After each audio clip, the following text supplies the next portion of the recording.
In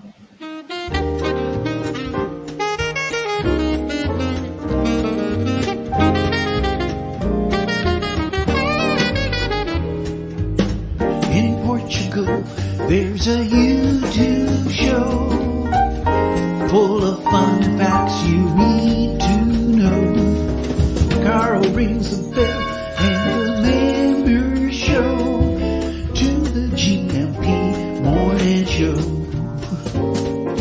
Featured guests will come and they will blow your mind. The audience will do so in kind. The little vanity mixed with some insanity on the morning show with GMP.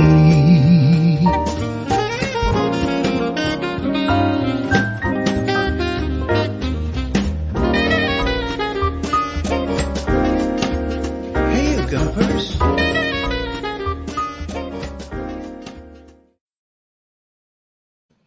Hey, hola, bon dia, alegria. Munson here, live from Italy for the final time this morning. I'll be sad to leave this amazing country, and mixed feelings, of course. Been lovely to be here in Italy to see my daughter and granddaughter and the family here, and great to be back in Portugal later on today. So obviously mixed feelings, mixed emotions today. It would ordinarily be moved. Well, it is for me actually. Moved to Portugal Thursday. I'm heading back there this afternoon, and of course on Thursdays we look at many things, many facets, aspects of moving to Portugal. And ordinarily in this slot we would have Luis Duarte with us, who has very kindly agreed. I wasn't quite sure how we were going to manage this week, quite frankly, with our live broadcasting. It's gone exceptionally well, I have to say. We've settled into a nice little routine. The only thing missing for me is the cat on the windowsill. He did threaten to come in, but you know what cats are like. A little capricious, or cat-precious, and I showed you the picture of him yesterday. He's a fantastic cat, but he didn't want to stay, and I've shut the door, so we would have had that situation where he would have probably, as soon as we started this morning, he'd be trying to get out the door and causing me a different kind of problem, hence the phrase never work with children or animals. But lovely Leo, he's gone to sleep somewhere else, I suspect, and doing whatever magic cats do. That's in full transparency, I have to say I'm more of a dog person. Don't really understand cats, never have, let alone horses. I mean, that's a whole new level, isn't it, of animal behavior. But I don't really understand cats. But what I do recognize about cats, we'll come back to moving to Portugal in just a minute, by the way. But what I do understand about cats is I think they have magical powers, and they kind of are doing something. While they appear to be doing nothing, they are working with energies, are they not? Something like that. Cat owners and cat lovers will tell me, I'm sure. Finally here again. Well, thank you. And Nuno was one of the people who got messed around this week in the schedule, but we'll make up for that. Sarah, not so much. Sarah is joining us for some currency talk because, of course, it's very interesting. Volatile, I don't know if that's the right word, but certainly an exciting time to be looking at the world of currency exchange, foreign exchange. And she'll be here to talk to us at around 9:30 in but just under an hour's time, to talk about what's going on with the exchange rates and what to be looking out for, what to be aware of, and the sort of great benefits you can enjoy by working with Spartan FX. People are pleased to see you here, Nuno, including James here. I missed the good morning all from you. And Suze is here as well. Suze, thank you so much. Come back to you in just a moment. Got to go all the way to the top this morning. Well, not the top, the beginning, I suppose. It's the top on my page. And it's the beginning of the messages this morning at, I see. Yes, I'm an hour ahead of you. It's actually, 9:35 in Italy and 8:35 in Portugal, UK, and where Coach Turner is, who's blessed us again with some gentle fitness for the bon viveurs, for the Growing Old Disgracefully crew. Videos to come in the next few days. Bon dia a todos. He says, welcome to Thursday, to Quinta-feira. And straight in then with a tip this morning. Let's have a look at this.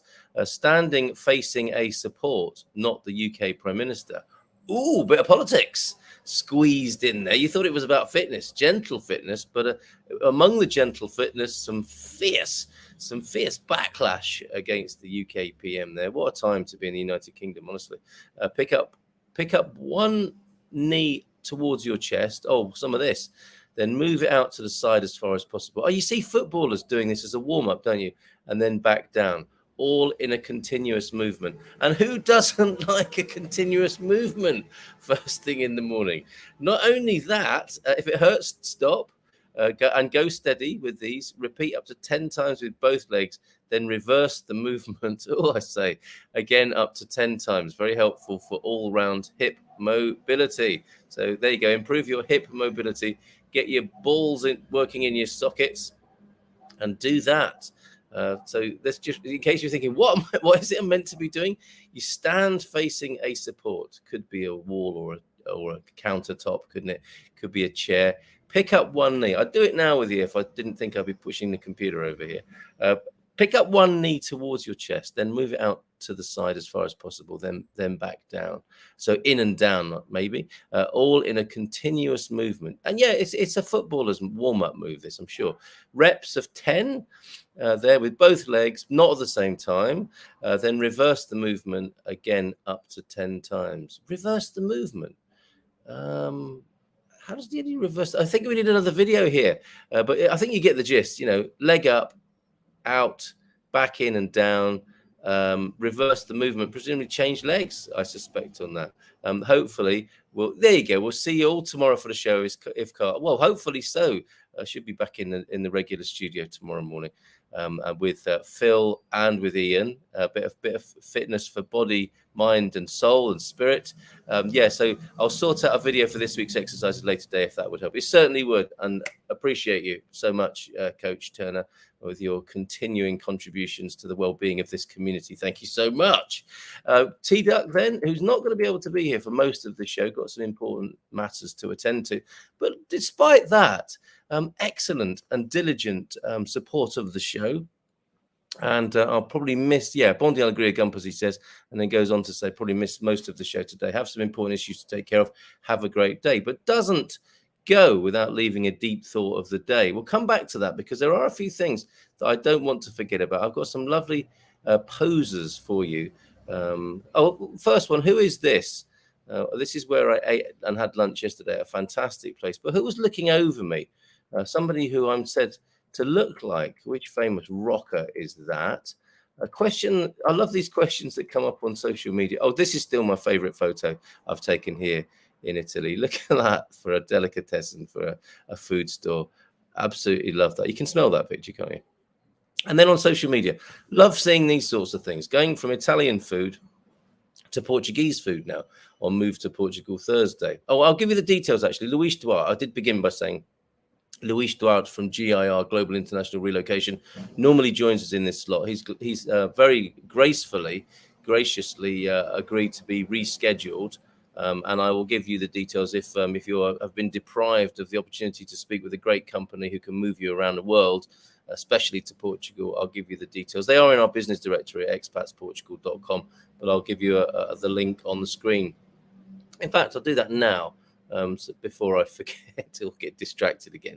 But there you go. That's Global International Relocation, who'd ordinarily be here on this Thursday in the business directory, and all the people basically you need to help you to move to Portugal in that business directory there. So I'll leave that on the screen for you. But this came up on social media yesterday. It's not always right, I think, to name people without their permission. But I think it's okay in a public group to share a question, which is a random question. We live in the States and plan on moving to Portugal in the next few years. What do the Gumpers think of this then?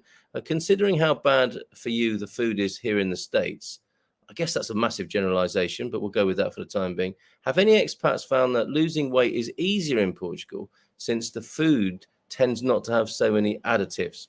Now, my first reaction to that is, it might be more as much to do with the volume of food as the additives that are in it.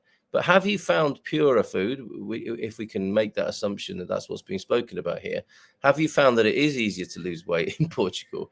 Or are there just so many other lovely things to try, albeit they might not have so many additives in them? There's a lot of sugar and oil, of course, and things that people frown upon, certainly if we're not to take it in moderation, that have people actually bloating up a bit. So I'm interested in that, what you've found with that. Coach Turner might have something to say on that as well, because occasionally makes contributions on nutrition as well, has a pretty good understanding of that.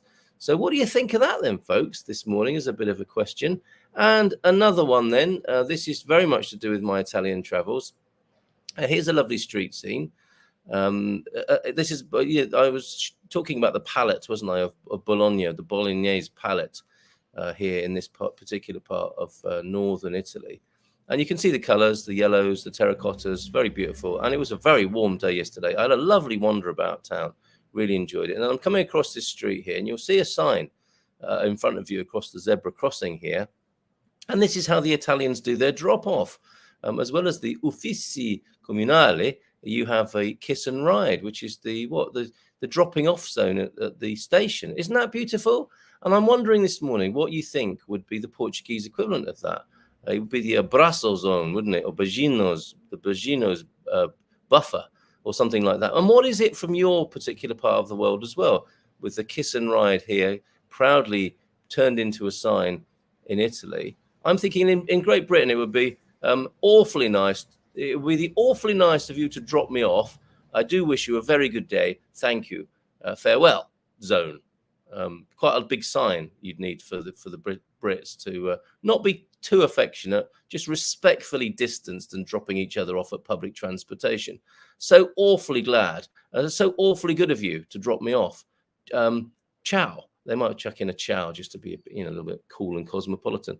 What is that then? What will we make of kiss and ride in Portugal? And what is it in your locality around the world? Something to think about there. As well as, have you lost weight moving to Portugal?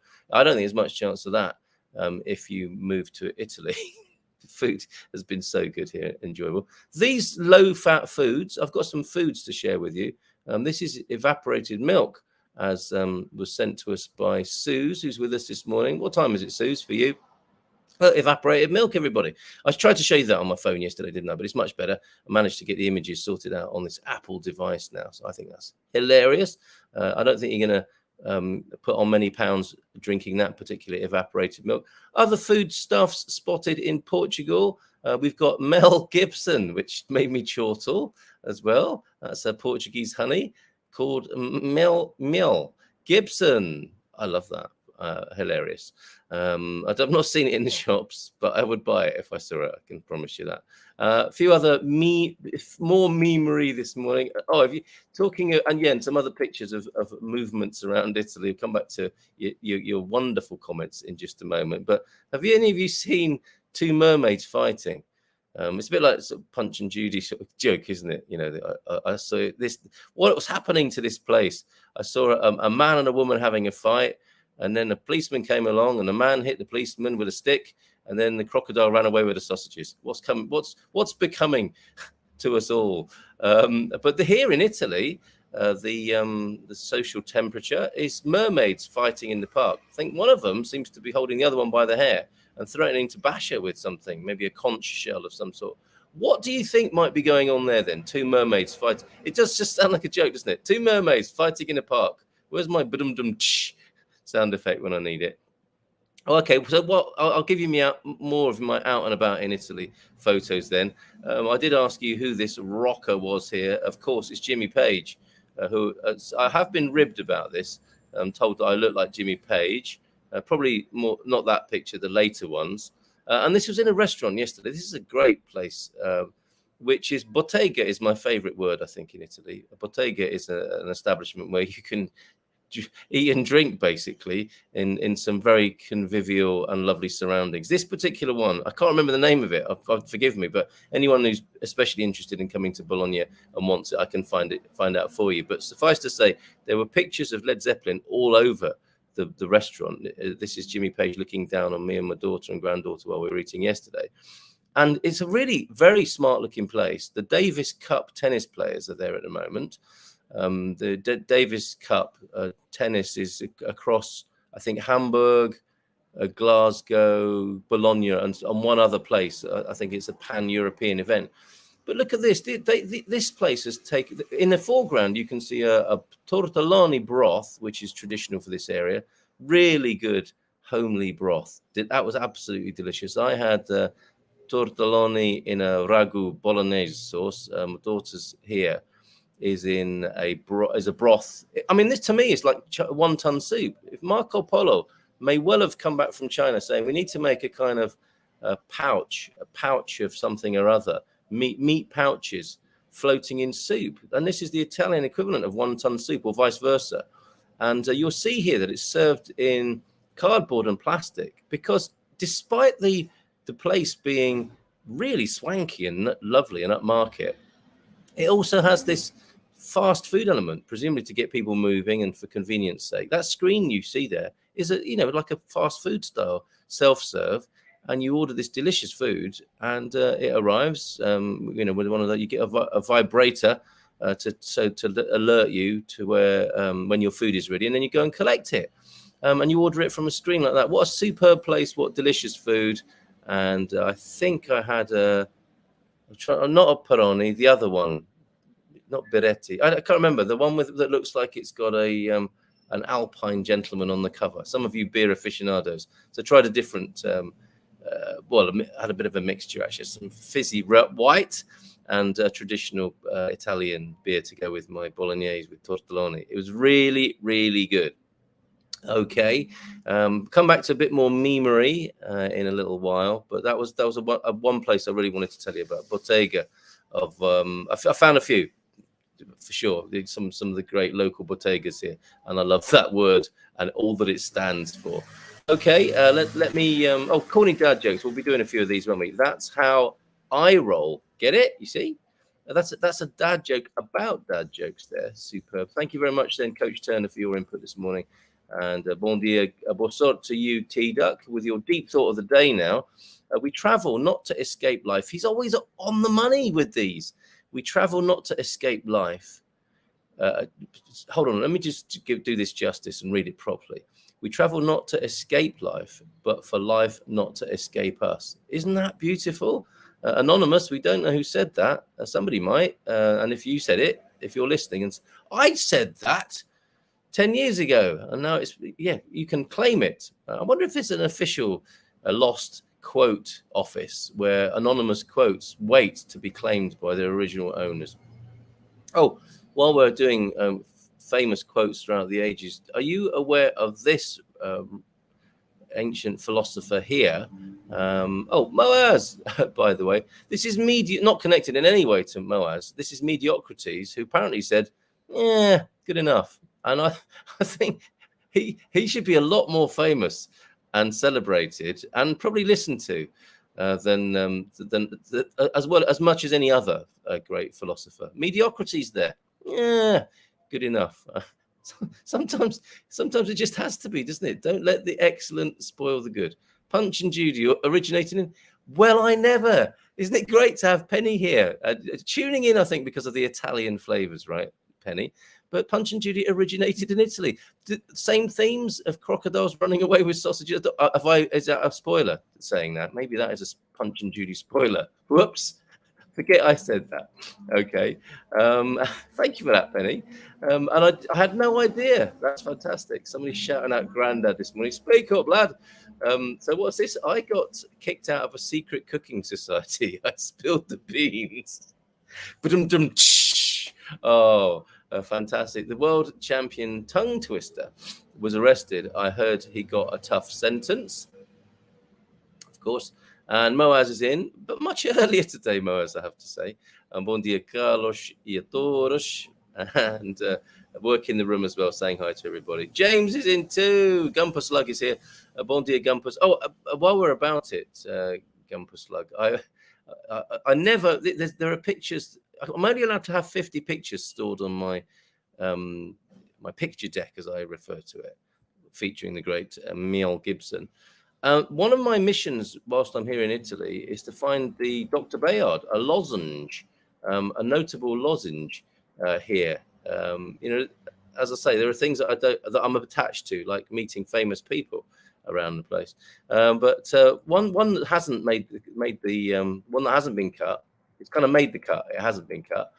Is of course the lady, we need to meet this woman one day, don't we? I wonder if that's going to be possible. But one of my missions while I'm here is to find out what the equivalent is of the Dr. Bayard throat lozenge, the remedial medicinal lozenge. that you can see here being manipulated en masse before it's turned into little wrapped sweets. I'm going to find out. I'm going to find that out today. What's going on with the lozenge scene, the rebozados d'Italia. So that's going to be part of my research today. My boy back in Portugal is he loves sweets. He's a sweet researcher, he'd like to call himself, and he needs to find out what those particular sweets are like here in Portugal, which I will do for him today. Back to your comments then. Thank you very much for a bom dia, Campus. Feliz quinta a todos. Ok, tem feito muito bem, obrigado. Contigo. Some people try to turn their back on odometers, said Will Rogers. Gumpus Lugs reporting of Will Rogers here. Not me. I want people to know why I look this way. Yeah, this is your personal mileometer, odometer. Why is it called an odometer in the United States? There's another question for us this morning. I've traveled a long way and some of the roads weren't paved. Yeah, I suppose that's another way of saying having had a tough paper round, isn't it? Yeah. Oh, look, he looks like he's had a tough paper round. I want people to know why I look this way. Yeah, absolutely. Own it. Yeah, good enough. Back to mediocrities. And yeah, it's got to be good enough. Good enough is good enough. And there we are. Punch and Judy was an Italian creation. So many. We've got a prince here this morning. Excellent. Thank you for being here. I will come back to your majesty in just a moment. Suze is in. What time is it, Suze? Oh, yeah, and of course, the link to Global International Relocation. Luis Duarte, not here this morning, but you can get in touch with the company, GIR and Luis, through our business directory there. That link will take you to all of the wonderful people who we work with at Expats Portugal, who can help you move to Portugal, including Luis Duarte, and another one of them, Sarah Davey, will be here talking about currency a little bit later on. Deep thoughts of the day, Will Rogers quotes of the day, excellent dad jokes. We've got it all here this morning, haven't we? Moaz is in. When you didn't think it could get any better, Moaz is joining us as well, and Anna. Bon dia, just got back from my morning power walk. What is a morning power walk? Asserting yourself in the neighborhood? Is it like, walking around the neighborhood, just letting everybody know who's boss? Carpe diem. Tell us more about that, Anna. I'm sure Coach Turner would be proud of you. And that link for you there. I've nearly blocked myself as a user there. I wonder what would happen if I blocked myself as a poster in the comments. Grandad from you're turning up in all sorts of groups, I see. The good Lord. Andrew Gilchrist, Lord Gilchrist, although he's very happy for people to call him Andrew. He's very pally like that. You don't have to be all official and formal. He is an actual Lord, he tells us. Bon dia, Carl and Gumpers. Morning, Andy. Bon dia, Carl and Gumpers. From a dry, fresh 13 degrees Belfast. Big countdown, flying 27 sleeps till I'm back in Portugal. Oh, Deagle, bless you, mate. You love Portugal so much. And I think you 2 trips planned up for next year already. Fantastic news. Good morning, Gumpers, from Suze and Taxi. Oh. And, of course, Nunu has been in this morning. Have we had any answers yet, then, to what you would call, or what the Portuguese would name their kiss and ride? In case, if you weren't here when I was... If you don't have the context for that, and you're hearing for the first time that the Italians kiss and ride... you maybe not be thinking the same as we're already thinking this morning. I'll show you the picture again in just a moment.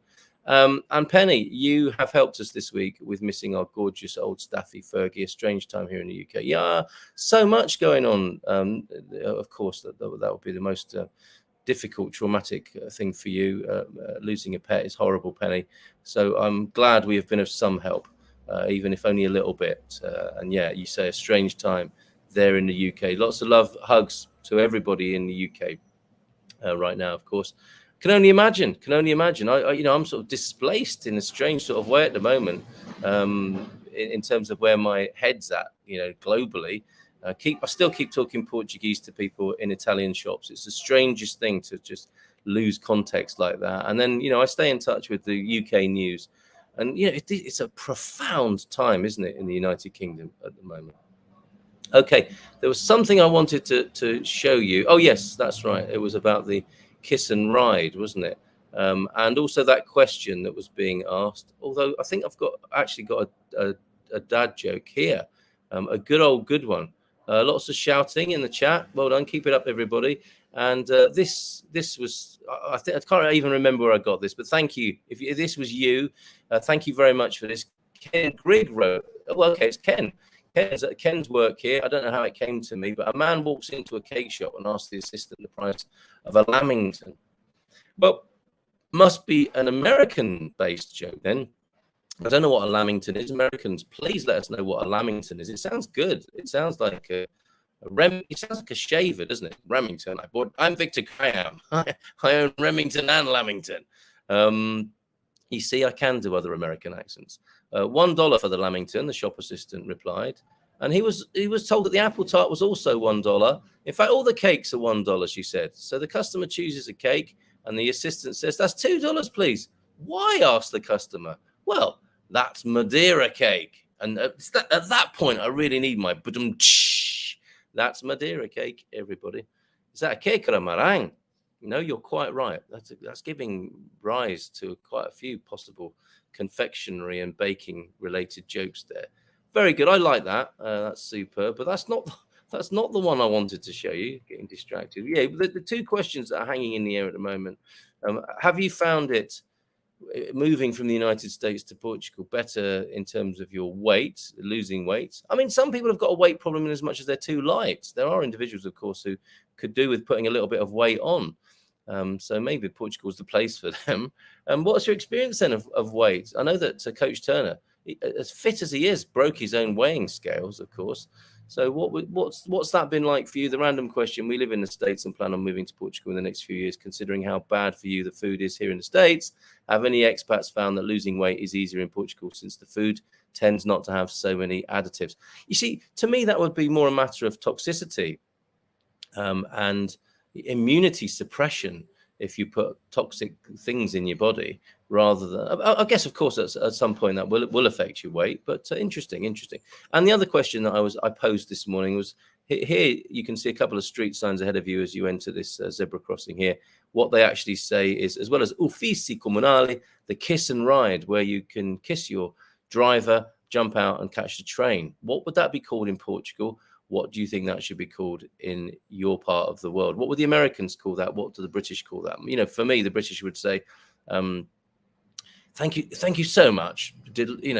Awfully grateful for the lift. And maybe put their hand out to shake your hand. That's even parents and children, unless they're new generation, and if they're not rocking that Victorian vibe anymore.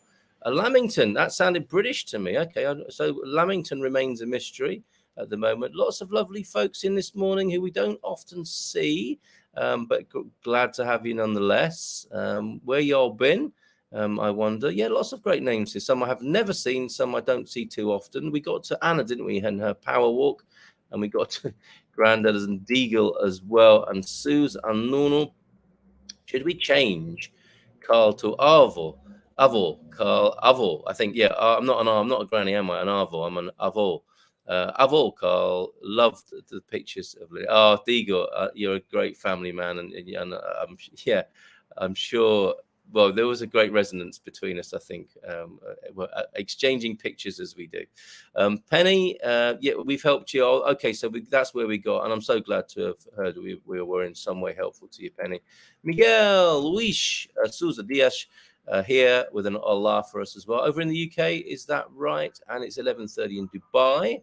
What? And still in bed, you rascal, Moaz. I think when I talk about pictures I don't want to delete, I've still got that picture of you holding up a glass of red wine. That's one of my favorites. Election in Sweden is finalized. Okay, and that's also happening here in Italy, isn't it? Oh, so your results are finalized, and there will be a change of 8 years of left-wing government to right-wing. Okay, is that another populist move? Is that the pendulum swing that we're seeing all over the place? Just exactly how extreme might that be for people? And is it the people who feel like they don't have a voice voting emotionally? That's certainly how I see it. I wonder what's going on in Sweden. Can you tell us more? And an election coming up here in Italy as well. All sorts of, what a time to be alive. Buongiorno, dalla bella barrada. He's pretty good, isn't he? I think he's better at Italian than he is in Portuguese, I gotta say. Memo for, use the chat for personal memos.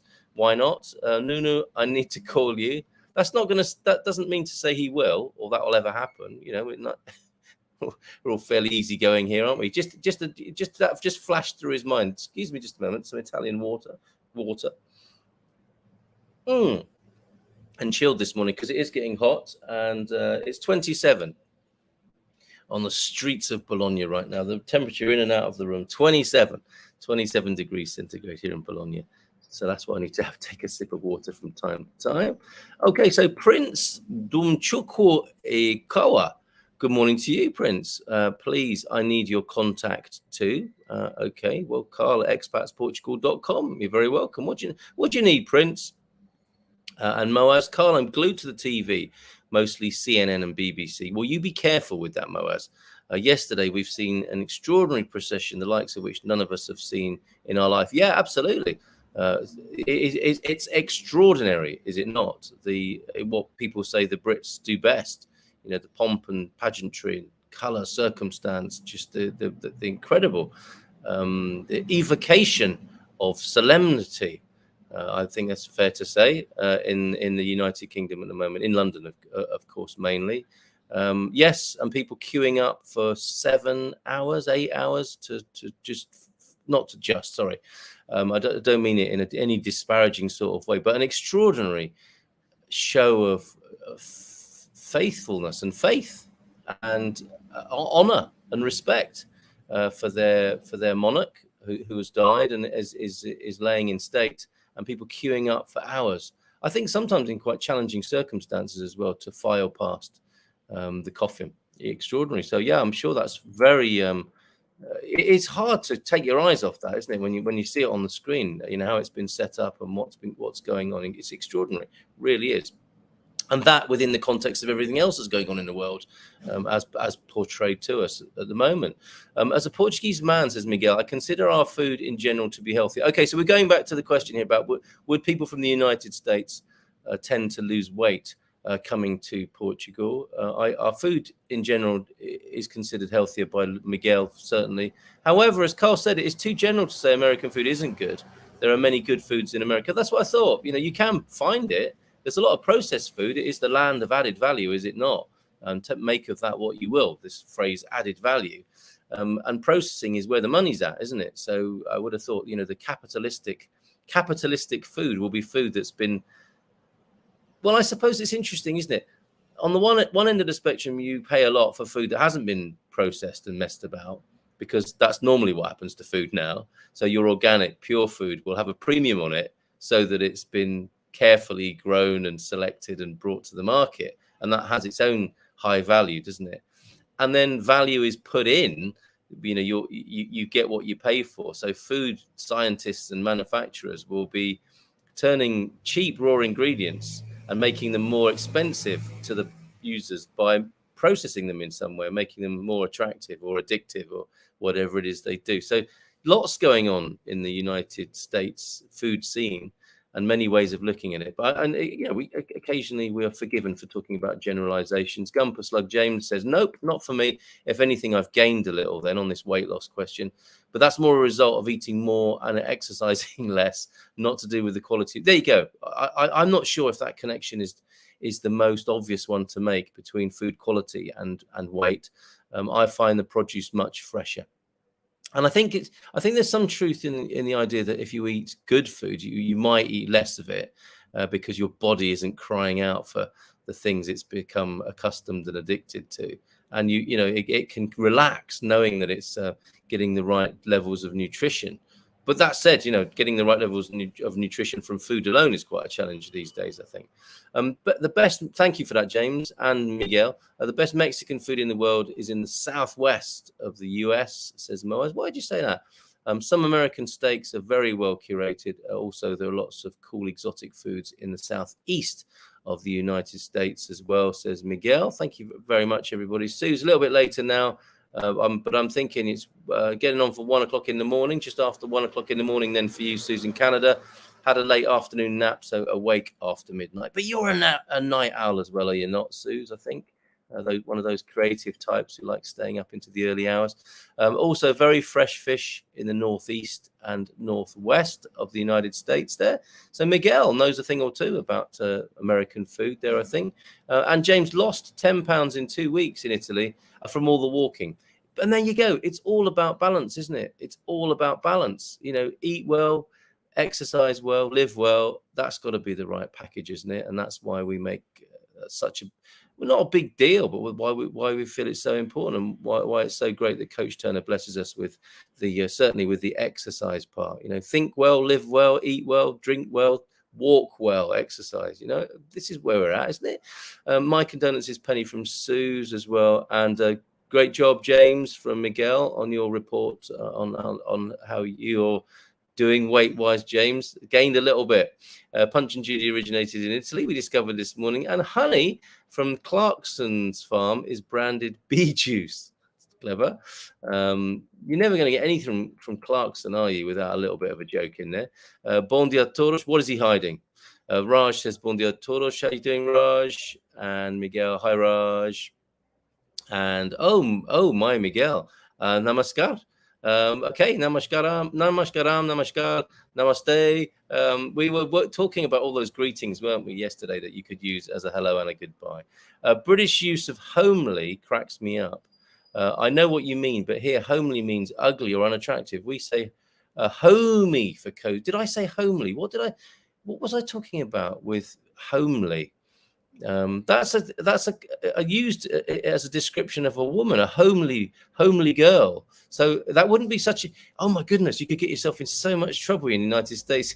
Home, you are such a homely girl. Don't say that in the United States, meaning it as a compliment, perhaps, from where you're from originally. Wow. But then again, I don't suppose, would any woman ever want to be called homely in any of the, well, with either of the two definitions we're talking about this morning? But okay, that's interesting to know. I don't know quite where that came up. Was that honey and homely? Did I say homely this morning? Anyway, but I don't know much, but this is my favorite word. What? Food, I think, possibly, yeah, for Miguel. The best steaks, burgers, buffalo wings, Mexican food, smoked brisket. Who doesn't like to smoke a brisket first thing in the morning? Ribs, Cajun biscuits and gravy meatloaf. And how about fried green tomatoes? I haven't seen that movie for a while. Love that film. Yeah, Kathy Bates, isn't she in Fried Green Tomatoes? I saw a Misery meme. It was really weird. I saw a very weird story in one of the Portugal expats groups that had a picture of Kathy Bates and her incredible portrayal of a psychopathic lady, not a homely woman in any way, a stretch of the definition. Yeah, from Misery, the movie Misery. But I think she was in Fried Green Tomatoes as well. Thank you, Moaz, for your American food review there. Where are you from, Miguel Luis Souza Dias Chennai? I don't think so. But a grasp of the language, or grasping at the language there. I think Miguel is just a very well-educated person. Yes, look, from Portugal, Portuguese, as I suspected, and I think he told us that before. All of the above food, all from the US. I mean, the US are the great magpie food creators. I mean, curation was the word, wasn't it? Somebody talked about curating steak. I think the American approach to food is curation of international cuisine. Americans like the best, right? Americans bring the best and create experiences that draw from all over the world. American cuisine, it wouldn't be quite the same as talking about Italian, Chinese cuisine, would it? I think it's more of an experience and a collection, isn't it, rather than a particular style of cooking. I mean, that's not to say there aren't some traditional American foods and recipes, but I think the American food experience is about abundance, isn't it, and celebration of world food culture. I would say anyway. Nothing about kissing and riding this morning, I'm surprised to see. Not anyway, not so far. Maybe people are just thinking, no, I can't possibly write that down. That's disgusting. Doesn't normally stop you. And where's Pete on that note? Hola todos, bon dia from Jean. Hey, Jean, how are you?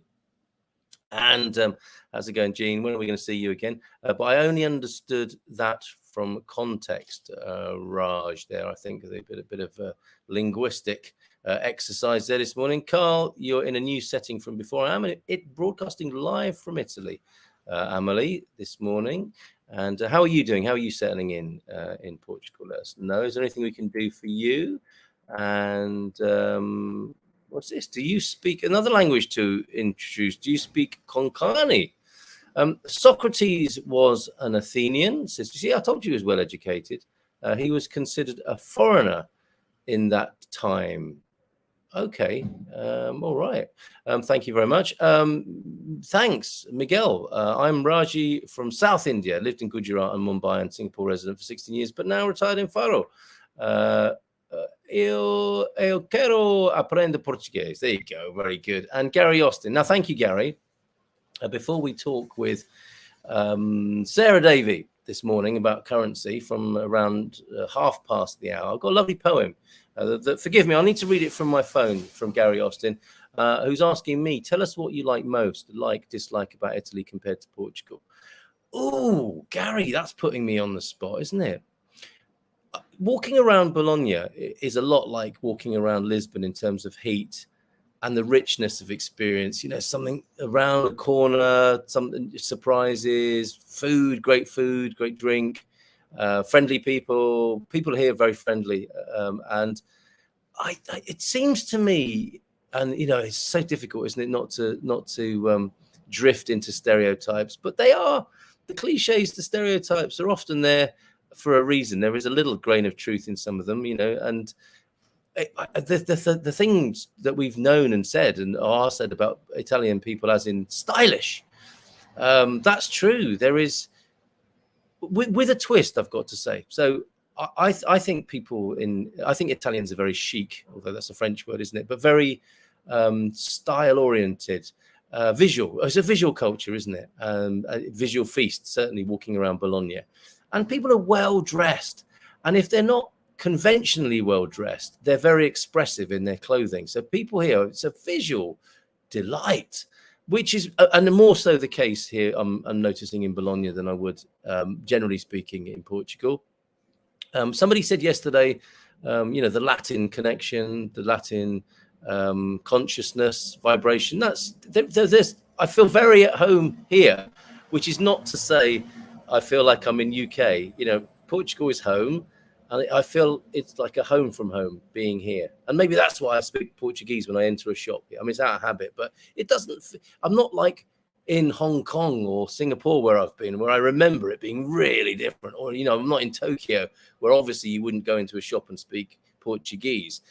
It's not hugely different. There are signature things. The color palette is different. The heat is the same. The abundance and joy of food and drink is the same, although obviously there are regional varieties and specialities. But really, I'm really enjoying being here. And, I've got an obvious reason to enjoy being here from a family point of view. But actually, culturally, wandering about as a holiday experience, absolutely loving it. And no, I can't really think of anything too controversial or challenging. It is a really nice place to have come. I wouldn't have come here if not for family, I don't think. If I'm thinking of coming to Italy without a family connection, I'd love to go to the lakes. I'd love to go to Sicily. I'd love to go to Capri. I'd love to go to the traditional places. Yeah, Florence, Venice. I wouldn't have thought so much about coming to Bologna, but I'm so glad I did. And I didn't know. I'm not very much into tourism, strangely enough. But I didn't have Bologna down as somewhere to come as on a bucket list, but that's because I don't have a tourism or places to visit bucket list. So I hope that in some way answers your question, Poet Gary. Now I call him Poet Gary because he has sent me a poem. Stay tuned for a bit of poetry now. This is the creativity that we know and love of the Gumper community, of course. And Gary has composed, is that what you do? Put together, written, has been inspired to write some words about his beloved trees. Now, we know he loves trees, don't we? And no silly jokes about that. We've moved on from that part. And all I can say about Gary, and well, what I can say, not all I can say a lot about the great Garvo, who was, of course, a founding force in the man cave, known as the voice of reason. And to me, a very sensitive he may well be the voice of reason in some areas of our community, and an incredibly sensitive, intuitive, thoughtful person, and creative, as you'll see here, and a lover of the wild. He's made some videos about being in the wild of central Portugal. Gary, please feel free to put in your links to those to those videos whilst I read your poem here, which is called When a Tree Sighs. We welcome creativity from this community. If you've got something to share, this I know is directly inspired by his experience of being in Portugal, and well, I'll tell you what he says. This is a new level of expression for me, poetry. This land we call home just keeps inspiring me. So there you go. Whether it be about Portugal specifically, or whether it is a new frame of mind or state of creativity that Portugal has brought about in you, let us know about it, which is what Gary's done here. The land we call home just keeps inspiring me to do new things. And after a return from the field, I felt moved to express this. So this is what he says. And before I read it, and I know you're shouting out now, just bloody read the poem, Carl. This is somebody bearing their soul in many ways, isn't it? You know, artists are sharing not just words and colors and pictures and images and whatever it is that crafts people and artists share. They're sharing something of themselves. And I love that. I love the bravery and courageousness of that, the courage of that. So thank you for stepping up and stepping forward like this, Gary. And what a lovely setting to have the street noise of Bologna behind me and to be talking about the nature and the wild as a contrast. When a tree sighs is what he says and what he's called this poem.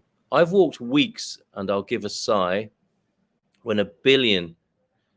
Do you know what? I've already messed it up. Let me just pretend that never happened, and I'll start again. And I must get some glasses.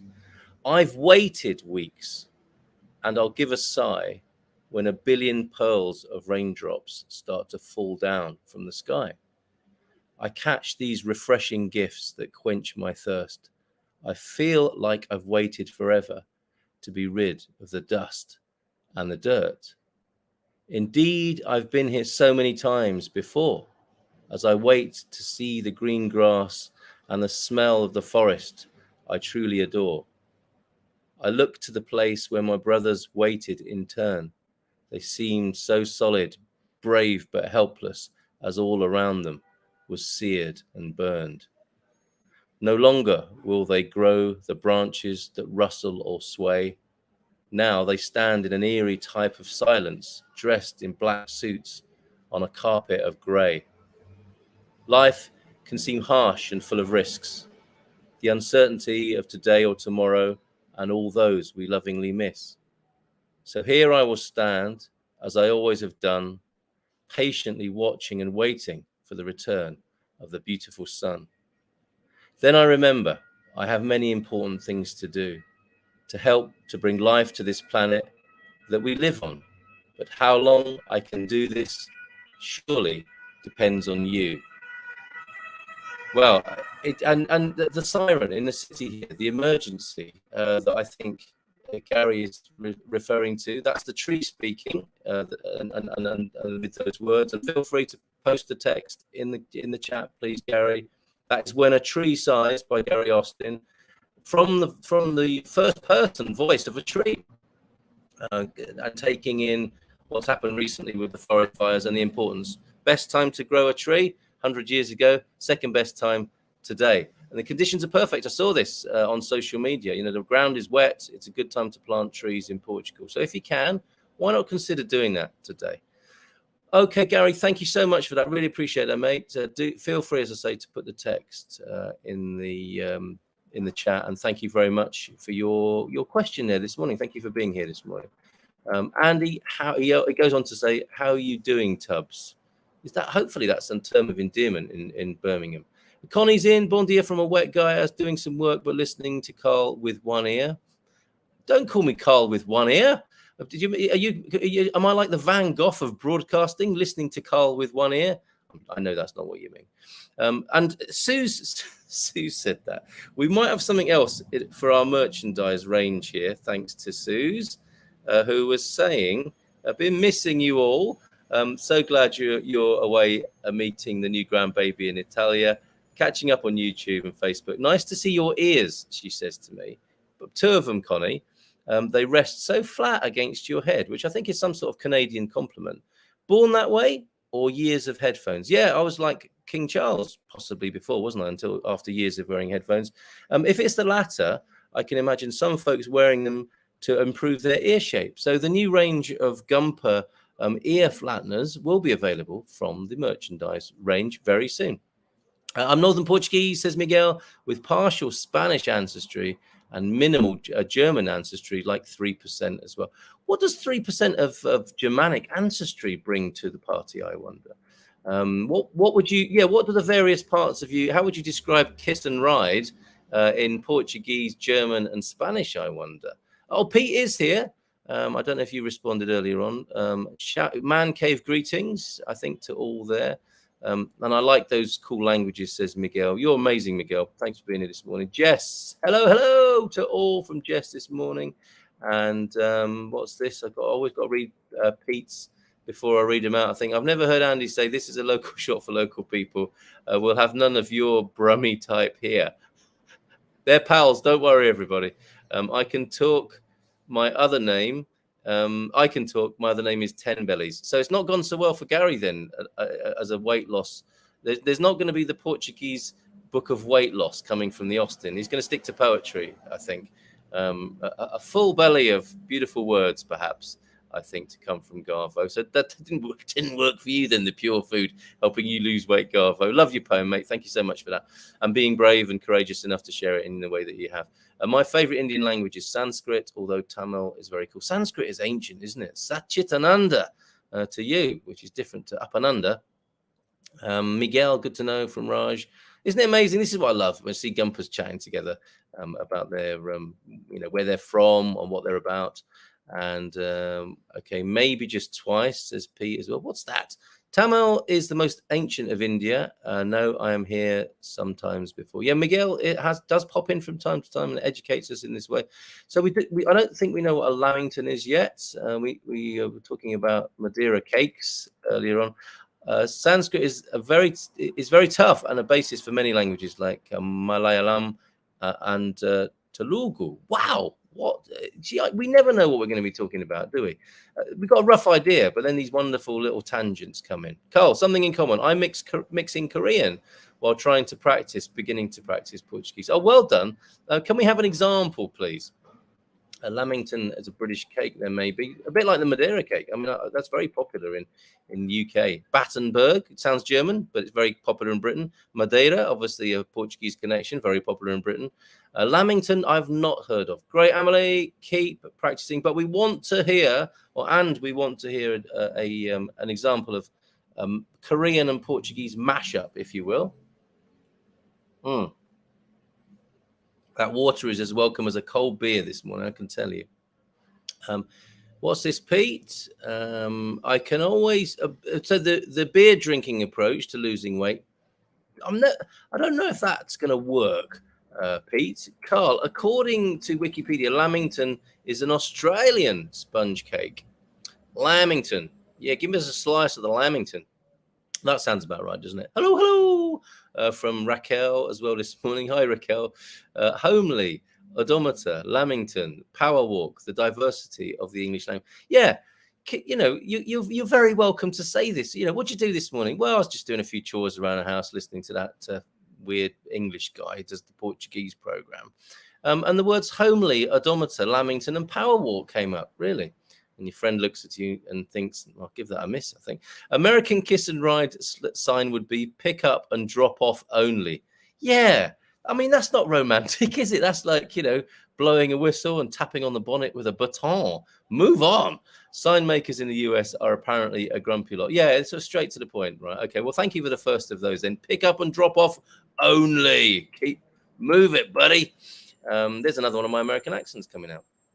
My mind is a jumble. Okay, well, I've got another little bit of memery to show you. We're anticipating the arrival of Sarah. We'll find out from her what the atmosphere is like in the UK at the moment. She'll be talking to us about currency exchange. Let me just make sure, if you will, that I have given her the right link and that she'll be joining. Oh, yes. Okay, running a bit late. But she will be with us. Just sending her a quick message there. I haven't got a team to do it. Got to do it myself. I've even got to drink my own water. My mind is a jumble. So for anyone else with their mind in a jumble at the moment, this made me laugh out loud. It really did. This is from Sarcasm Only on social media. Therapist, you should get a therapy dog. Me sharing my problems to my therapy dog. And then that's what the therapy dog ends up looking like. I love that. I'm not saying that's you, Emily, but that could possibly be happening when the mind is a jumble. Absolutely love that. I'm sure it'll pass. And even if it doesn't, I watched that great movie last night. Don't Worry, He Won't Get Far on Foot with Joaquin Phoenix and Jonah Hill. One of Jonah Hill's best performances, it must be. And they said, if you beat yourself, Jonah Hill says, beat yourself with a feather, not a bat. Be easy on yourselves, folks. Bon dia, first time here from Trevor van der Schief. Wow, Trevor van der Schief. What a fantastic name, and you're most welcome. Bem-vindo to the Gumper community here. Someone else will explain that if you don't feel that comfortable being a Gumper. It's not a bad thing. Okay, mind is a jumble, said Amelie. And understandable Portuguese is a difficult Romance language. Okay, that's probably a bit of help and support for you and me both, Amelie, there. And Raji, Amelia, I too mix Portuguese with Indonesian. Come on, give us some examples, folks. These are brilliant. Hola, bon dia, alegria from Mark. Nicely done, Mark. See what you did there. And Vanda's here. Vanda, great to see you here in this environment. Bon dia, am I late? Just a little bit, but we never make a big deal about that. Was in a wonderful walk with my red setter. Oh, lovely, beautiful dog. Superb. Not like the therapy dog that I don't know what breed. What breed is this therapy dog? Looks like a kind of collie corgi mix, doesn't it, that one? All dogs are therapy dogs, let's face it. And let's go back to your comments now. And yeah, that's why it's so difficult for Penny at the moment. Dog's so wonderful. So lots of love to you, Penny. Hi, Andrew. And it's a deal. I'm going to call you this morning. Okay. As Lord, you see, this is how the Lords get very wealthy. You simply say to other people, I meant to call you. And then they ring you and you save money to put into your lordly behavior and setting. Another little bit of another brick for the castle, maybe. And everyone else pays to phone you. You see what he did there? Very clever. Could be a Scottish thing as well, maybe. I like to use both. You vou utilizar português e English por enquanto. Eu gosto de utilizar ambos às vezes. So many ways of speaking then. Is that right? Pete, Brummies then. These are people from Birmingham in the United Kingdom, His Majesty's United Kingdom. Brummies need to be harsh to survive. After the apocalypse, only scorpions, cockroaches, Tony Blair and Brummies will be left. Stop it with your apocalyptic talk. This way you can practice mixing and matching. I think Miguel is suggesting is good. Esta forma vocês podem praticar. Loving this. Thanks, Miguel, for everything you've brought to the party this morning. It's a history lesson, says Moaz. This is the first time in history we've seen the Privy Meeting do the proclamation of His Majesty. Maybe now's not the time, but I was thinking it's interesting, isn't it? You have the king, and as we grow up as children, talking of royals and monarchy, it's like the king can do what they want. But clearly there's it's not a constitution, is it? Or a constitution of a kind that is the establishment and the backdrop, the context in which the king operates, which is probably who's really in power. Is that right? The people who tell the king what to do, because clearly he's being told what to do and how to operate at the moment. I'm not, there's no need to go into this in any depth at the moment. Now is not the time. But I've just found that interesting. It's like, who's whispering in his ear and telling him what to do? Because those are the really powerful ones, are they not? You're welcome, friend, from Miguel. So I think to everybody who he's been coaching on linguistically this morning, a very cunning linguist, I think you are, Miguel. Feel free to tell everyone you meet today that you were described as a cunning linguist by the Gumper community. Okay. I'd be interested to hear how that goes. We can't just survive on vegans after the apocalypse. I'm not even going to read to the end of that. The apocalyptic. I mean, imagine a hybrid of the Pete and Gary's sense of humor coming together with an apocalyptic context. I'm not even going to go there this morning. I loved seeing Bologna on Stanley Tucci's last series. He's a character, isn't he? The Sardines of Bologna stand against the rise. The Sardines of Bologna standing against the rise of fascism was inspiring. Well, I didn't know that. Is that the red carnation emblem for Bologna then, possibly? Penny, you've given us so many gifts, and this trip to Italy has given me so many gifts, including these wonderful nuggets of history and insight into Italian and European culture. Thank you so much. In general, as Portuguese for now, but Portugal is better to visit as a tourist than living here. That's a sad thing to hear for us expats, but I do get it. It's just, I'm not doubting you, Miguel, but that is so true, isn't it, for so many Portuguese people? Best thing you can do is avoid processed foods. They are usually very high in salt and sugar. Bit of nutritional advice based on that comment and question I was asking earlier on. To Miguel from Pete, we love living here, embracing the rich and diverse landscape, culture, and people. Thank you, Pete, for that. No geral, como um português, por enquanto Portugal é bom local para visitar como turista do que local para viver. So, yeah, the same thing in Portuguese there. Better to be a tourist than a resident at the moment. And I hope your government are seeing that and are making the right moves for the future, such that it will be a great place for Portuguese to be in their own country and not have to consider, not that they shouldn't go away if they want to, but for that to be a very, very much a matter of economic pressure. It seems a shame to me. It really does. Anna, the results, very interesting. Swedish Democrats read nationalist parties. Interesting. So they're nationalists and calling themselves Swedish Democrats, second biggest party with more than 20% of the votes, a result of Sweden turning into high criminality and daily shootings. Emotional. I'm not to say it's good or bad, but clearly when things get grim, people do vote quite in quite, I think, on the scale of rationality and of emotionality. Of course, people want things done and will beg for change, won't they? And make quite rash decisions, I think, politically. Thanks, Solar Life. Thank you for that, Anna, and thanks, Solar Life. I think, Miguel, appreciating the compliment about Portugal there from you, Pete. Can't wait for all my family to be back home. They've been visiting the outlaws in La Belle France. Oh, I see. So you've been on your own getting the roof sorted out.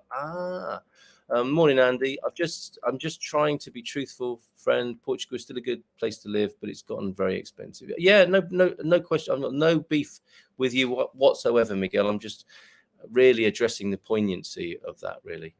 Oi gosto de viver aqui. So liking living here, says Raj. Well done, everybody. Just so many linguistic references and languages flying about this morning. That's fantastic. How can you not love such wonderful people at their magical best, doing the conga at 3 a.m. in any festa, which can be found all year? Yeah, I mean, I thought it was going to be over, Pete, by the end of September, but it's somewhere in Portugal. And I don't know why more isn't made of this in Portuguese tourism. People go to Brazil, don't they, to the carnival. You could quite easily create a whole travel brochure based on local festas around Portugal. Maybe it does exist and I don't know about it. Maybe it's a Portuguese marketing thing that we come across from time to time. Maybe it's there. But you could quite easily have a Thompson's or whoever they are, what's he called? The Phileas Fogg guide to Portuguese festas. I've got to sit up straight here. The Portuguese festa guide, come any time of the year and plug into a festa atmosphere somewhere around Portugal. Why not? Miguel, Portugal é bom país para viver, mas ficou muito caro recentemente. And Singapore is far more expensive. Yeah, I guess it's all relative, isn't it? But is it fair to say a lot of this, Raj, is about and this is, it is Move to Portugal Thursday. This conversation is very important and context is very important for people to understand, I think.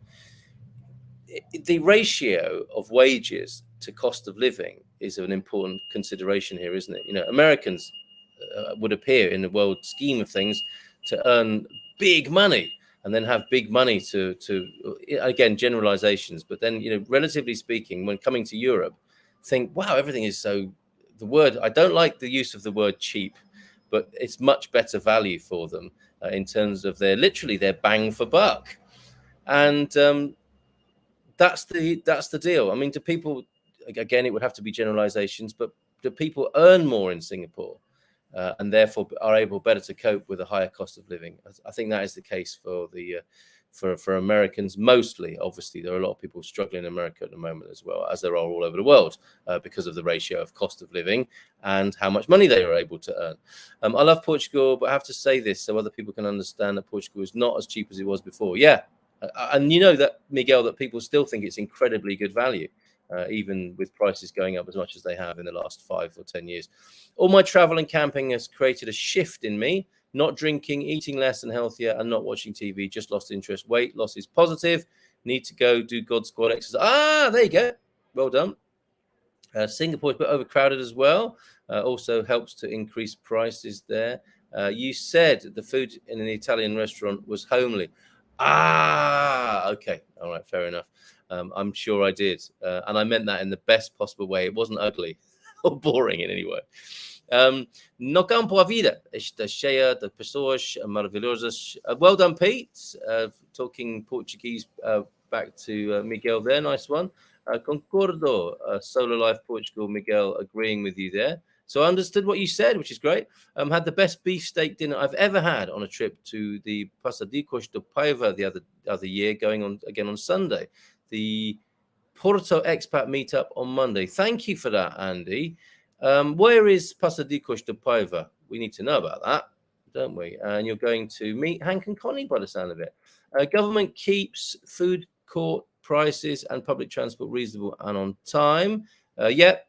Which is good and great, Raji. Thanks. I personally don't know much about Singapore. Oh, that's Singapore, not in Portugal. Mostly, I know they have various Chinese, Malay, what is the difference in between Malaysian and Malayalam people? Is that more what would be called Malay people, as a kind of ethnicity rather than a specific country by the sound of it? For people from the UK, when Her Majesty left Balmoral, the procession had a goat walking in front. What is the symbolism of the goat? I think the goat is the mascot of that particular military force there. Don't know for sure, but I think that's what it is. Often a military company has a mascot, which might be a dog or other creature, in this case, a goat.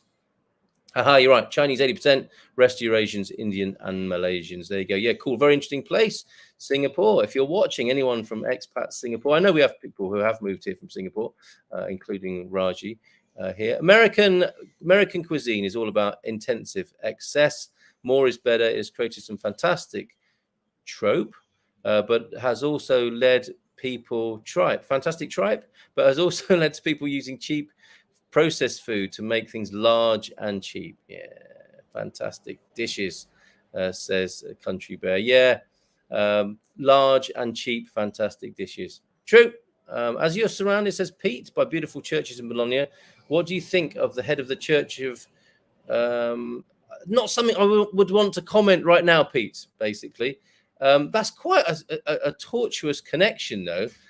Given that both countries have, I think that's the link being made there, that both countries have churches. Nicely done. Well, they are not top of the obesity list for nothing. Is that you talking about Americans there, Pete? I wonder. Portuguese people are friendly and, like Miguel, wish to know about colourful India. Visiting Goa, Diu Daman reminds me. Oh, that's interesting, isn't it? The Portuguese effect, presence vibe being felt in parts of India, of course. Kiss and ride in the UK, in the US. Bye. Good to see you. Get out. Just said very quickly while you pushed the passenger who gets out before you get a ticket. Oh, yeah, of course. Yeah, it's going to be the driver who gets the ticket. So come on, jump out while we're still moving. I'm not technically parked. Oh, wow. Amazing.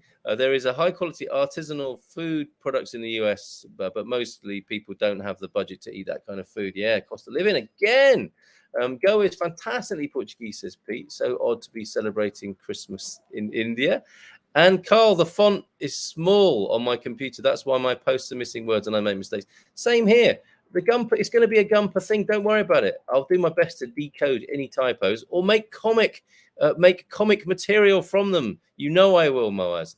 OMG, I didn't know you were going to... Oh, sorry, Gary. Well, you know what? I have to say that I read it out because I think it's really great, and I thought people deserve to hear it. I didn't realize you were only sending it. I'm sorry, Gary. Really, I am. If that's upset you that your poem was shared publicly, but I think worthy of public sharing. Not too shabby. You see, first review coming in the light of the dawn, undisturbed by the dark of the night, it freshens my soul. I'm so happy to see its luminescence while I dream awake. When I sleep, darkness controls me. I'm happy for its touch. Another poet here. Did you write that, Miguel? I'm not really interested in the royal family, but I'm 60 and I will never see this again. Yeah, it's certainly a matter of world events, isn't it? I Googled everything and learned so much about British history. Sarah will be with us in just a moment while we go through the rest of our comments here this morning. Raj says, I'm a student of Holy Cross in India. There are many converted Christian and beautiful churches like St. Joseph's Church in Trichy, my hometown. And they are wonderful. Beautiful poem, Gary. You see, let's go into Gary's reviews here. Me having shocked him by sharing his poetry and beautiful words publicly. Nice poem, Miguel, as well. Thank you for your contribution. And Pete talking of his time in India there. Back in the day. Good morning, my darling, says Mrs. M to me. And good morning to the Gumpers. Yeah, you get one as well. Lovely to see you back on YouTube. Can't wait to have you back home. Safe trip back. Thank you very much. See you later on today. Nepal is close to India. Vasco da Gama went to Calcutta first. But I think the beaches of Goa, Diu and Daman attracted Portuguese people that they became Portuguese colleagues. Yeah, can you imagine? Like, long sea journey from Portugal and you end up in Goa. Presumably the banging beats weren't there at that point, but certainly you could imagine yourself thinking, well, we could do that journey back to Portugal, which was horrendous on the boat there. I'm glad to have got off the boat and had a little dip in the sea here at Goa. This place is not too bad. We're staying. Just send a note back. We're not coming back. Amazing. What is this? Caninus traumaticus is the breed of the meme dog. Just in case you didn't see that. I'll come back to your chat because we need to get Sarah's a busy lady. We need to get her on the screen to talk about currency. She's got stuff to do. She's got currency to exchange. So we'll bring her on in just a moment. But just to quickly show you what the dog was, the therapy dog, me sharing my problems with the therapy dog. And there's a therapy dog that is Caninus traumaticus. Certainly looks that way. Recognize that any time. So let us clean the screen. It's looking a bit messy around here. Let's get the comments off the screen and welcome Sarah to the screen. How you doing, Sarah? Hi, I'm good, thank you. You well? Yes, good to see you. Loving being. I sent you one or two photos, didn't I? Of things I've been eating and family. Do you like Italy? I do like Italy. I went to Florence earlier this year. Beautiful city.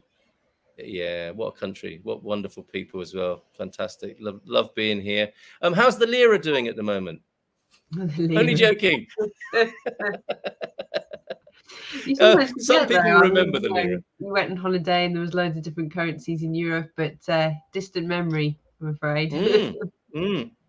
So perhaps we can talk about. How are you? Sorry, I just went straight into it. Didn't even ask you how you were. Are you well? Yeah, no, I'm fine. I'm back on the golf again now. Back on the golf. Side. Yeah, taking lessons again. So hopefully this time.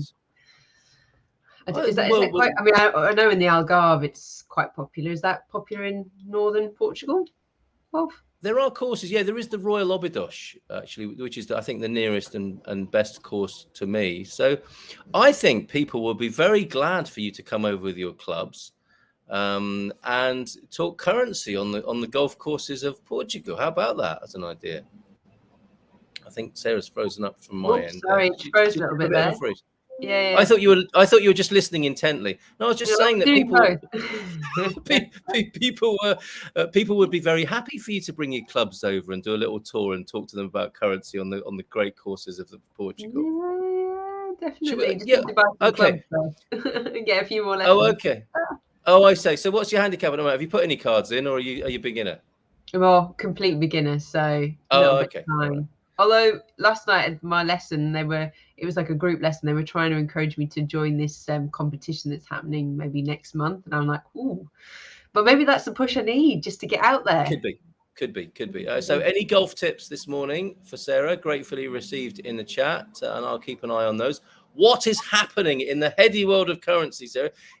We talk, don't we? And each time we talk, it's like, wow, these are exciting times. And I get the feeling we're going up another notch at the moment. It's not showing any sign of letting up, is it, with world events? Well, I think that, I talk about, obviously, we've had quite a few sort of drastic things happen, obviously COVID, war, lots of things happening. And they do move the rates quite substantially. And, I talk about rates moving quite quickly. And we had an instance this week that just sort of showed that, really. I think it was not yesterday, the day before, that the US dollar euro, it moved 2% in something like 5-6 hours. So just within a day, you've moved 2%. Yeah. And Yes. I always like to put it into sort of dollars or pounds and pence, just because then it brings it home. But if you were buying 250,000 euros, the difference on that would be about $4,600. And that's just in one day. That's extraordinary, isn't it? Huge. Yeah. Yes. So that's sort of what we say a lot of the times on the radio show and the webinars, is that if you're not thinking about it, you should be thinking about it, because exchange rates are moving. They do move, and they move very quickly. Because the other thing as well is, I've been coming on quite recently, or over the last few months, and saying how great the rates are if you're an American and you're buying euros, which it is. I mean, we're sort of 20-year highs, great rates. And we've been great for a while, which is fantastic. But it might not last forever. No one's got a crystal ball, and things can move very quickly. So it is definitely worthwhile thinking about it. And, a lot of our customers at the moment are buying their euros in advance of needing them, because you're still buying at a very good rate. It may be that it might help you budget, because then you know exactly how much your euros are going to cost, especially if you're buying property. The other thing to bear in mind is that even if you don't have a Portuguese euro account, you can still buy your euros in advance.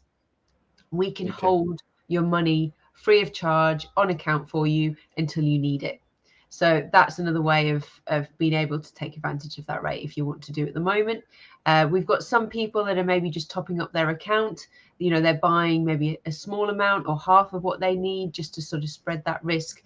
But if anything, it's just definitely worth speaking to us so that we can keep in touch with you, because everybody's situation is different. Some people are choosing to do that. Some people are waiting. Your time frames are anything from 3, 6, 12 months. So do speak to us, because the more time you have, the more options that you've generally got available. Yeah.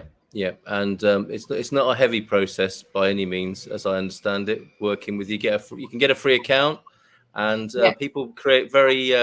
We've had this word this morning, homely. Homely in the UK means nice, doesn't it? Like it's a homely atmosphere, as I would describe the relationships people seem to have with Spartan FX. It's not like dealing with a distant finance company where you never speak to the same person, or you can't even get through to anybody. It's the opposite with Spartan FX, as we understand from the testimonials you get. That people often work with the same person, and they have direct access to that person who's going to help with the sort of things you've been talking about, from setting things up to keeping in touch.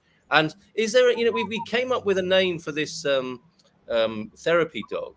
Is there a psychological term for anxiety around currency, or do we need to invent it here? Because it's a real thing, isn't it? I think we need to invent it, because it is a real thing. And I think that's the other thing as well, is that, yes, you can go up and you can do it yourself. We're not saying that you're not competent enough to do that, but it's quite a stressful time. There's a lot going on, and we're looking at this all the time. You don't want to be finding yourself sat on your phone or on your laptop or computer just looking at the rates all the time. You're too busy sorting everything out. Your move, it's stressful. And the other thing as well is that, yes, while the rate's important, and as we've said, you can save on the rate against your bank or the provider. We can help you budget or buy euros in advance and just help manage those currency fluctuations. But the other thing is, really, a lot of what we do is we're just constantly speaking to our customers. As you rightly said, you've got that one point of contact, you get to know them, often become your friends. Some people say they feel part of the family, which is lovely. But you get to know them, because that's really important for us, that relationship. But a lot of what we're spending our time really is just helping with the process. You can speak to us by WhatsApp, you can video call us if you want to. Even if you're in your bank and you want to ask questions, There's little things that we do in the background. For example, we'll call any third party that you're sending money to. We just double check those bank account details for you. You know, if you're given bank account details by email, for example, from a lawyer, human error, someone could have mistyped that. So it's always worthwhile just double checking any bank details that you're given. The other thing as well is, if say you were doing it yourself on an online platform, you know, if you get one of the IBAN characters, 26 characters wrong, as long as it's a valid account number, it will go to that account. What a lovely surprise for somebody. So someone will have a nice surprise if you get that wrong. But equally, if you did that, who would you speak to resolve that? So, you know, God we're knows. helping with those kind of processes and making sure that those account details are right. We're making sure that it's inputted correctly. We can recommend that if you are sending to a third party, that you maybe do a small test to them first. Again, make sure it gets there. If you're transferring larger sums, you're buying a property, you know, you don't want to find that you transfer that 250,000 euros to the wrong account, or something goes wrong. Send a small amount just as a test, and then do the large amount. It's just kind of Jerry offered to test people's reception of money, didn't he? So you can Jerry at expatsportugal.com if you want to take Jerry up on that offer. Okay, well, thank you for that, because for most people it's not something they do every day, and you know, a lot of people aren't used to dealing with the IBAN number. It's actually quite a good system, I think, but you know, when it goes wrong, and when you're not used to transferring 100, 200, 300,000 every day, it's obviously quite a thing. We've got a few suggestions, Sarah. Look, we've got monetary phobia. We've also got numisophobia, phobia around currency. I just made it up from numismos, which must be the etymological root of currency. So there's something to tell the office today. I think you should get a pay rise or promotion for coming up with such ideas. You can take all the credit. I've got one myself here, dineirosis, based on Portuguese dinheiro. So dineirosis, maybe a bit too tenuous, maybe a bit too painful, that one. But yeah, hola Sarah from James. As you already know, I'm a huge fan of Spartan FX. I just want the riot to know, so that he's spreading the good word around this morning. And we got some golfing tips for you as well. Yeah, already. If you start taking golfing tips from other golfers, you'll become very confused. So bear that in mind. So many different and often conflicting ideas. Yeah, it's like that with so many things in life, isn't it? Oh, you don't want to do that.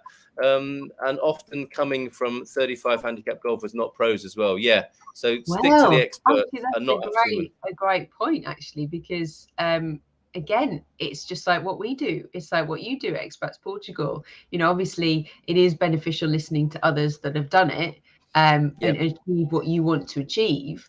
But everybody's situation is slightly different, you know, and people use experts. That's what they're there for. They're experts in their field, whether it's visa or tax or currency. So, you know, similar thing really, because I've had the similar thing being told, you know, obviously whoever your coach or the expert, the pro, that's who you're getting your lessons from. Yep. And more from Penny here. Yeah, go with the pros. I played golf for about 5 years. It's a mental game, and I think she means by like psychological rather than totally mental. It needs a total positive attitude, and you are only really playing against yourself. Well, that's a good reason to play golf then. Golf, a good walk spoiled. I did have great fun though, and I actually played golf with Penny's son Henry, and I really let our team down badly, so I'm still sorry about that, Henry. I did have great fun though, and met some lovely people. Yes, indeed. Okay, so yeah, I'm not in the best place here for putting graphs on the screen. I'm in a sort of like a field kitchen of a studio here, and I don't know if you can either, Sarah. Maybe now's not the time. But what's going on with, generally speaking, with the numbers, and for other currencies we don't often talk about? Maybe the Canadians and the Aussies might like a little bit of a look in as well. Is that possible? I don't want to put you on the spot. Is that possible? So just following on from what I said about the market movement, basically what's moved, certainly if you're American, you're buying euros, is the US inflation data jumped to 6.3%, so it was higher than expectation. What's interesting is that we focus a little bit on interest rate hikes, but actually often they're driven by the inflation data, because that's what a lot of countries are trying to tackle, especially sort of Europe and the UK, and also. So that's it's a mixed blessing having the Italian atmosphere coming through the window. that was one of the less helpful insights into Italian culture. So there's a massive truck or bus going past. Forgive us. Yeah, no, that's fine. So they're all trying to tackle inflation, and what was interesting is that in the US it started to slightly come down naturally. So I think they were hoping not to have to do more interest rate hikes, but now with it going up, I think the next one, the 21st of September, is probably more than likely. In the Eurozone, for example, Christine Lagarde's come out and said that they probably need to do another 2 interest rate hikes as well.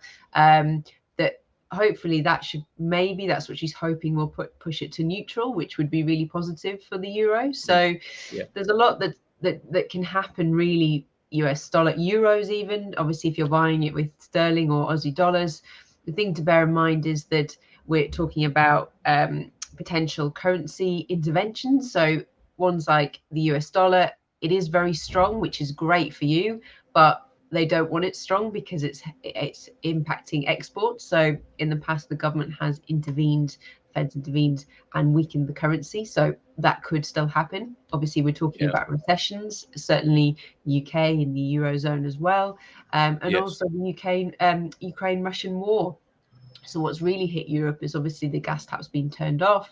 Should there be any reversal in the war, people might pull out of US dollar, and ultimately it would strengthen the euro, and it could do it quite drastically. We're talking about rate movements moving quickly. If there was a reversal, you could see maybe 4%, maybe more movement in euro against a number of different currencies. So those things, unfortunately, are things that are very hard to predict.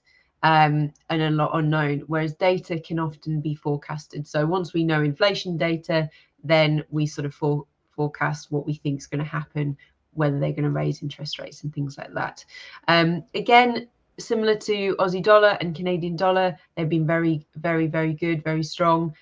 Canadian dollar, I think, has fared a little bit better than the US dollar. I think their economy is a little bit more robust.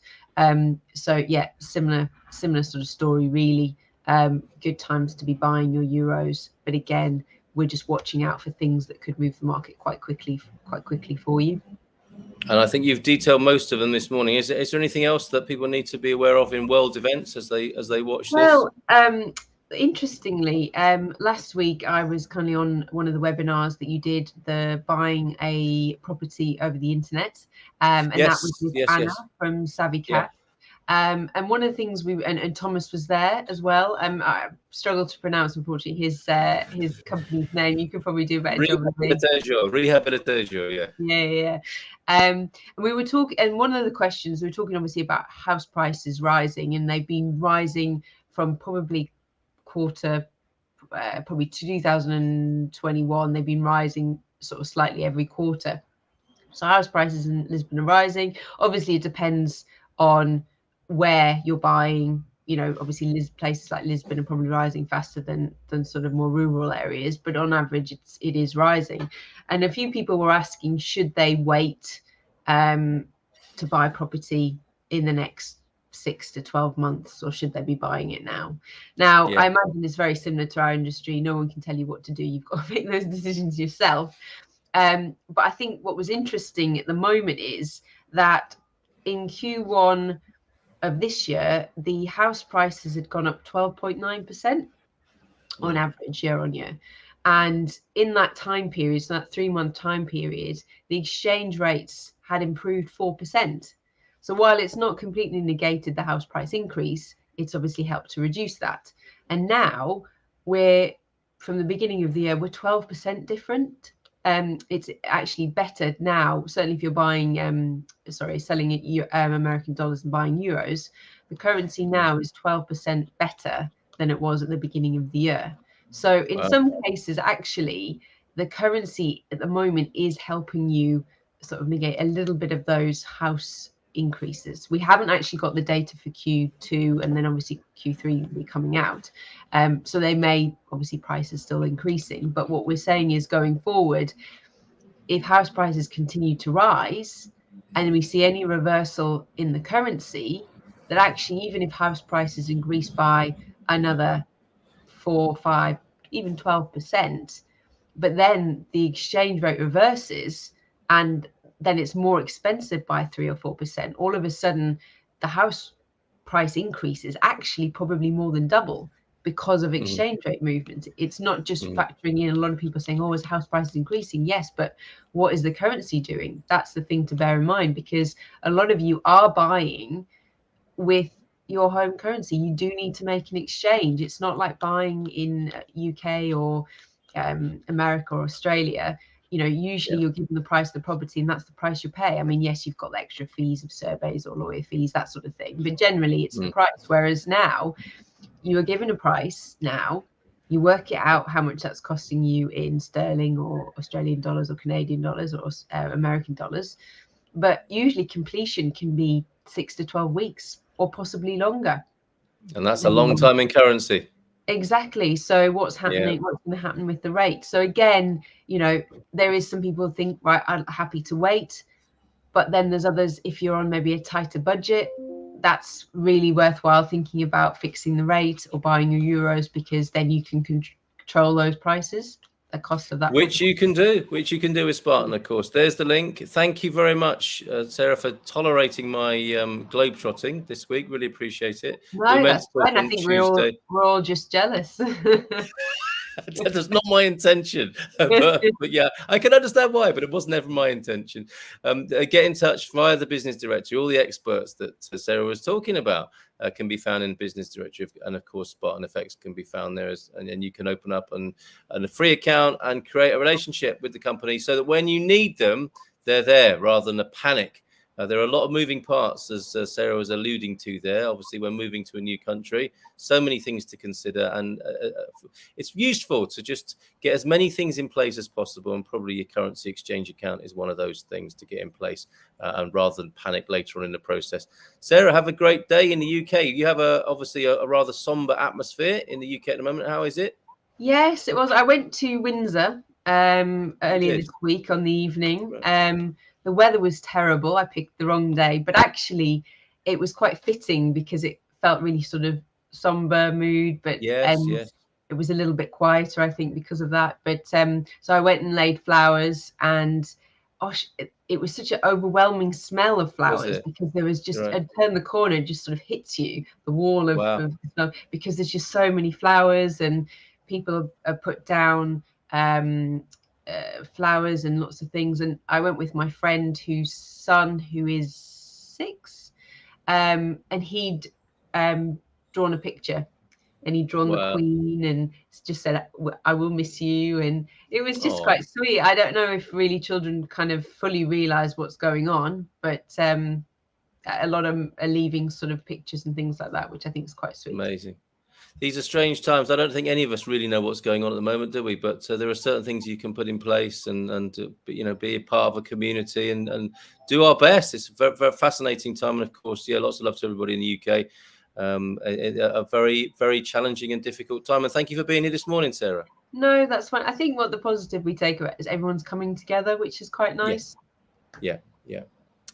Well said. We'll see you in due course. Thank you so much for being here this morning. All right. Okay. Bye for now. Ciao.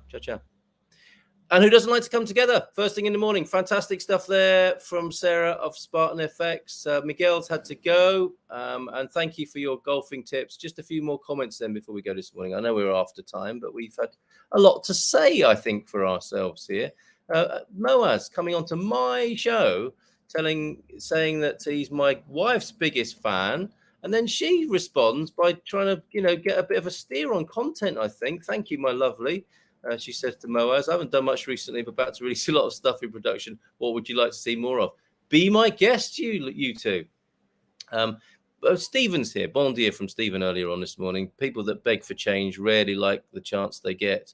Well, that's going to be, alongside Will Rogers and mediocrities in decades and centuries to come, that may well be the great Stephen Wells, who said, people that beg for change rarely like the chance they get. That's them human beings and their human nature. Victoria's in as well. I put up your greeting this morning, Victoria, and you go on to say, looking forward to the Portimao meetup today in the Sole, Italia, by the river.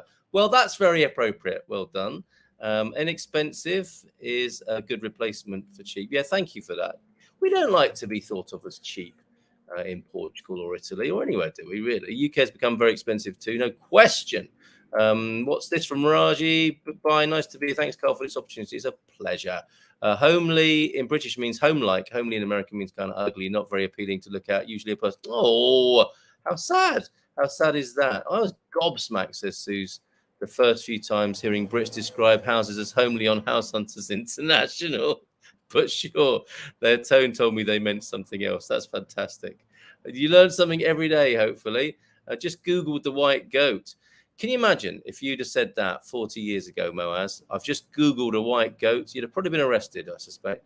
William Windsor the goat, and is his name, I think, 1775, when a wild goat walked onto the battlefield in Boston during the American Revolutionary War and led the Welsh regiment at the end of the battle. So the white goat saved the British during the American War of Independence. It took a goat.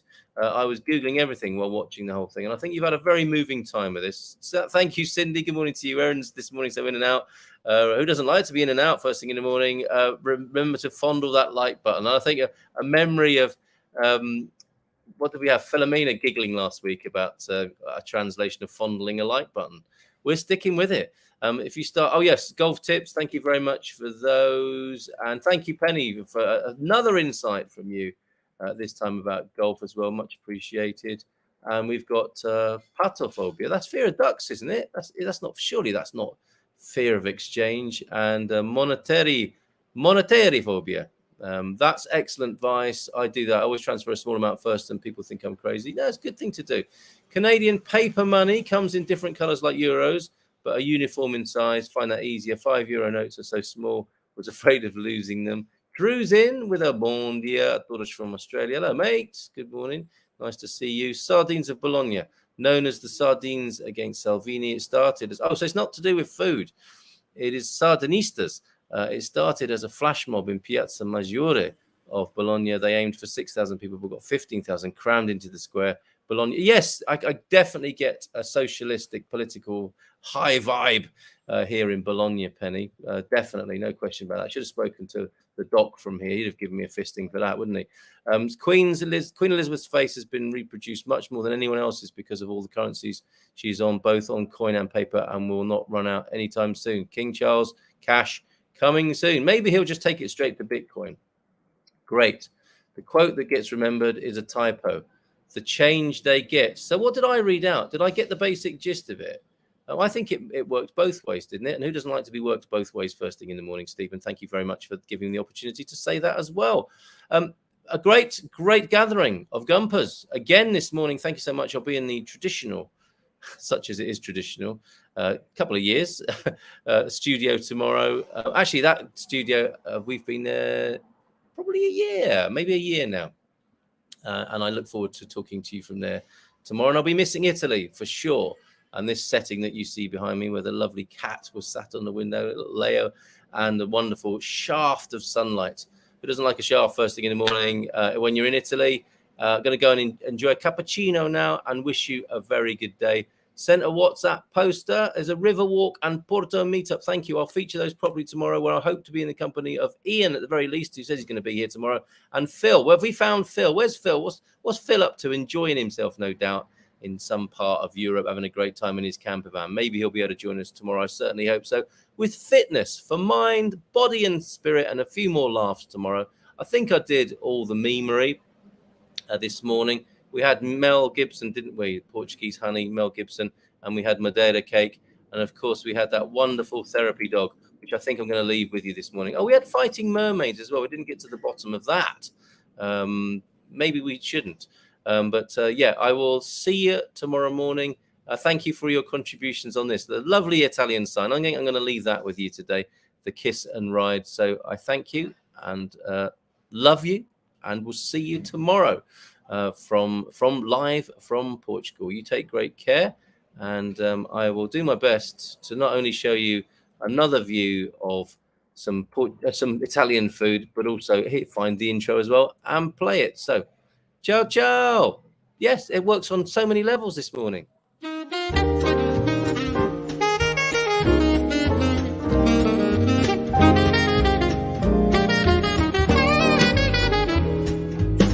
In Portugal, there's a YouTube show full of fun facts you need to know. Carl rings the bell and the members show to the GMP morning show.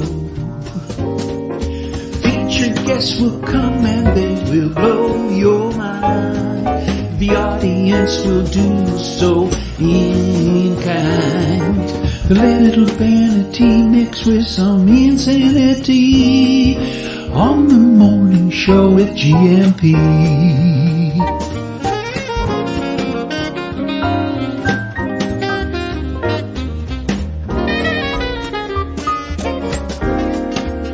Hey, Gumpers.